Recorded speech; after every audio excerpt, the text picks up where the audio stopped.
We went out of order a little bit. This is section 2 on covalent and molecular compounds. So we want to define a molecule and molecular formula, explain the relationship among potential energy, distance between approaching atoms, bond length and bond energy, and review the octet rule. A molecule is a neutral group of atoms that are held together by a covalent bond. So there are two different types of compounds. An ionic compound would be a formula unit. A covalent compound is called a molecule. A chemical compound whose simplest units are molecules is called a molecular compound. It means the same thing. You don't have to write the second definition. Here are some examples that we might have.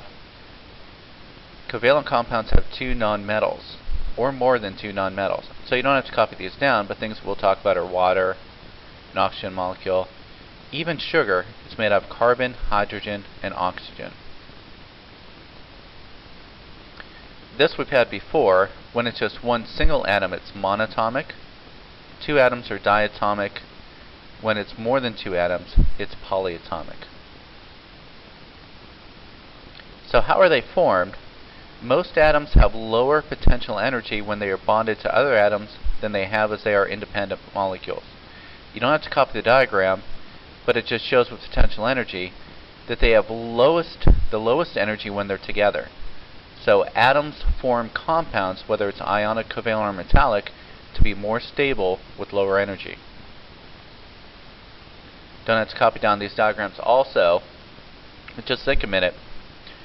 Usually both protons repel each other. Both nuclei repel each other, and the two electron clouds, a negative next to a negative, they also tend to repel each other.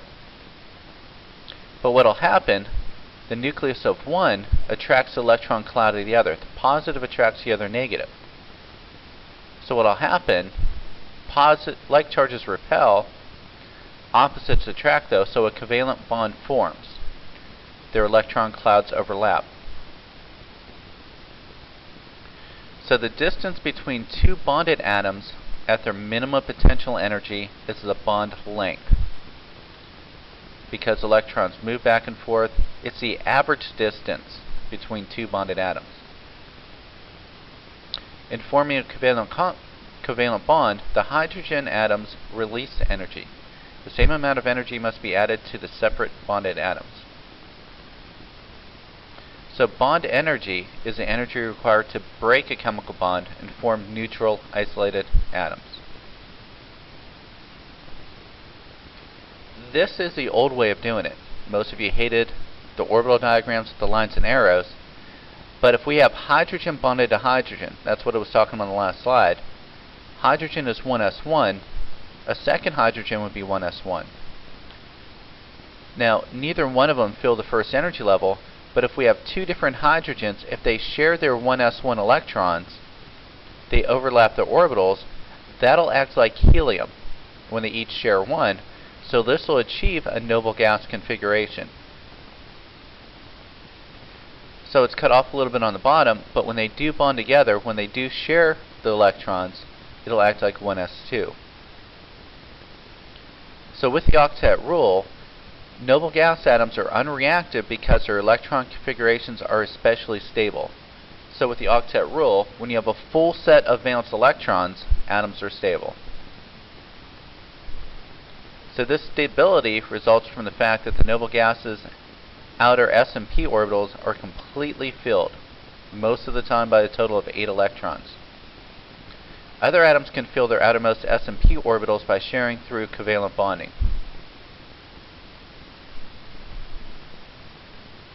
There are a few exceptions, so you don't have to copy that whole paragraph. Just note that the exceptions, hydrogen and helium can be stable with only 2 electrons because they're in the first energy level. Boron, when you look at it, has just 3 valence electrons, so it can tends to form bonds when it's surrounded by 6 electrons. So those two can take less than 8, how we talked about full set. Hydrogen 2, boron 6. Then main group elements in period 3 can form bonds with expanded valence involving more than 8 electrons. So sulfur and phosphorus are the two main examples. Sulfur and phosphorus can take 8 or 10 electrons. This is just a review. We've had electron dot notation. So in group 1 and group 2, those are in the S section. Then 3, 4, 5, 6, 7, 8, those are in the P section. So when you count across, it's how many valence electrons it would have, how many dots. So electron dot notation is electron configuration notation, which only the valence electron are shown. They're indicated dots by placed around the element symbol.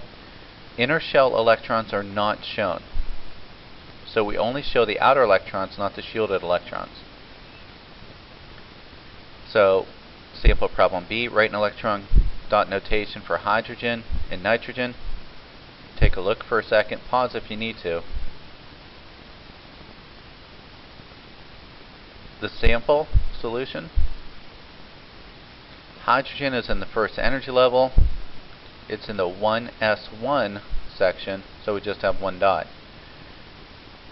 When you count up for nitrogen, it would be S2P3. You can't forget about the S's. So nitrogen has 5 valence electrons and 5 dots. Now with Lewis structures, what we're doing, we're combining different elements together. So instead of drawing it with the orbital diagram, drawing it with 1s1 with an arrow for each one, the left hydrogen has 1 dot, the right hydrogen has 1 dot. Because we have a nonmetal with a nonmetal, they're going to share electrons. So the pair of dots between the two symbols represents a shared electron pair of the hydrogen-hydrogen covalent bond. For a model of fluorine, the electron dot notations of 2 different fluorine atoms are combined. So when you find fluorine, it's a halogen, so each one would have 7 dots. The left one would have 7, the right one would have 7. We have a nonmetal bonded to a nonmetal, so they share electrons again. So the pair of dots between the two symbols represents the shared pair of a covalent bond. Now the ones that aren't shared, we have 3 pairs of electrons on each fluorine that are not shared in bonds. The unshared pairs, they're called lone pairs. A lone pair is a pair of electrons that is not involved in bonding and that belongs exclusively to one atom. The pair of dots representing a shared pair of electrons in a covalent bond is often replaced by a long dash. So we can show hydrogen is bonded to hydrogen. For some reason all the dots aren't showing up. There should be 1, 2, 3, 4, 5, 6, 1, 2, 3, 4, 5, 6 around that one, and a line in between the 2 fluorines. Now when you write a structural formula, you write the bond, but you don't have to include the unshared electrons. So it'd just be a line with no dots for fluorine, and over here no dots with hydrogen bonded to chlorine. The Lewis structures and the structural formulas for many molecules can be drawn if one knows the composition of the molecule and which atoms are bonded to each other. So when you share 2 electrons, it's a single bond. A single covalent bond is a covalent bond in which 1 pair of electrons is shared between 2 atoms. So if we draw the Lewis structure of iodomethane, now when you're drawing these out, always put in the hydrogens last because they only need 2 electrons. Then we have a choice between carbon and iodine, which one to start with. We want to go with the one that's least electronegative. In plain old English, the one that's more to the left of the periodic table goes first in the center. So we'd start with carbon with 4 dots. Then we'd add hydrogen to it that each has 1 dot, and iodine has 7. So we need to determine the type and number of atoms in the molecule. Write the electron dot notation for each type of atom. So we find carbon that has 4 valence electrons, iodine has 7, and hydrogen has 1.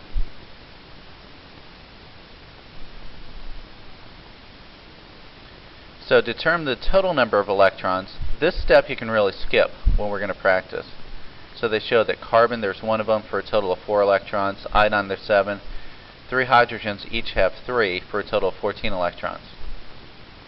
So what you would do, you would put carbon in the center. Each carbon would have 1, 2, 3, 4 electrons. So hydrogen would fit in on one side, the other side, the bottom side, and iodine has 7, so it neatly fits in the top. So if you count them, each hydrogen has 2 electrons next to it, so they're stable. 2, 4, 6, 8 around the carbon, so that makes it stable and follows the octet rule. 2, 4, 6, 8 around the iodine. So when you do these Lewis structures, and we'll practice in class, it's just like putting a puzzle together.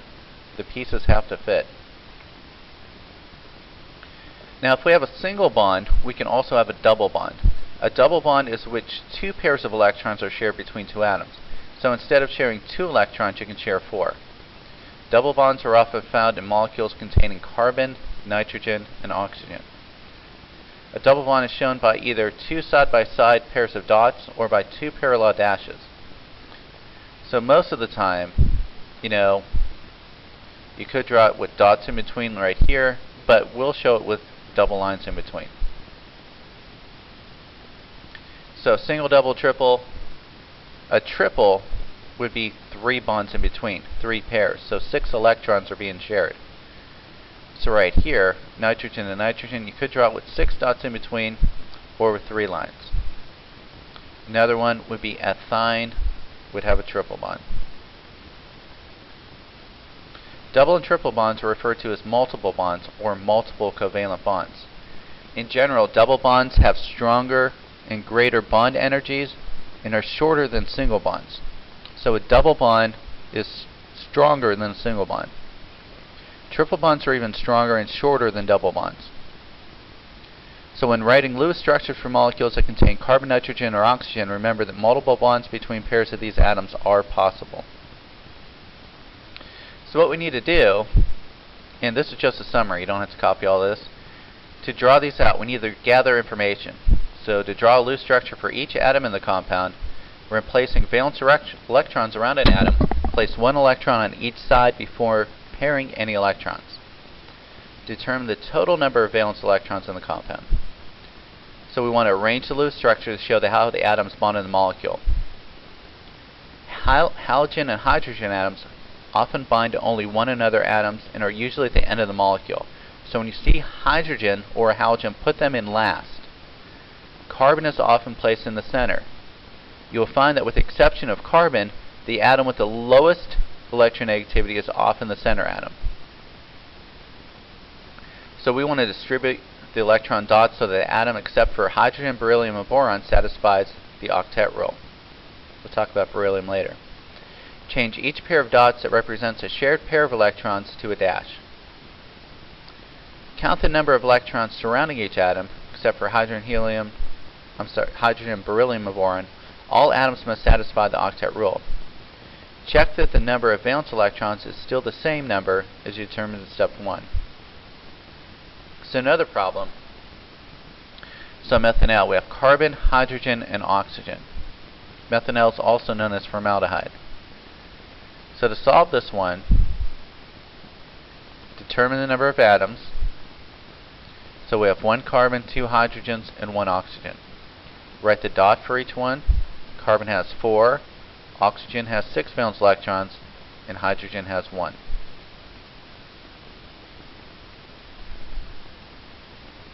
Determine the number total one. Like I said, this is an unnecessary step the way we're going to do it. So we have a total of 12 electrons. It's not horrible to do that, but we can do it without using that time.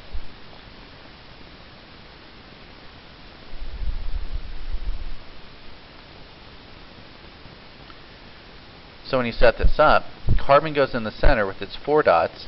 Each hydrogen has 1, oxygen has 6. So for this to work, there's going to be a single bond to each hydrogen, a double bond to the oxygen. So that's good. Make sure that you ask questions.